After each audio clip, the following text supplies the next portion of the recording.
बिस्मिल्लाहिर्रहमानिर्रहीम। नबी करीम सल्लल्लाहु अलैहि वसल्लम ने चंद अयूब का तज़किरा किया है कि ऐसे ऐब जिस जानवर में पाए जाएं वो कुर्बानी ना किया जाए।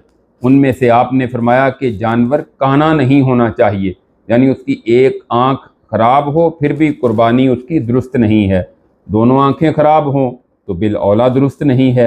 इसी तरह लंगड़ा, एक टांग उसकी ख़राब है तब भी वो दुरुस्त नहीं, और दोनों टांगें अगर ख़राब हैं, सही चल नहीं सकता, उसकी कुर्बानी भी दुरुस्त नहीं है।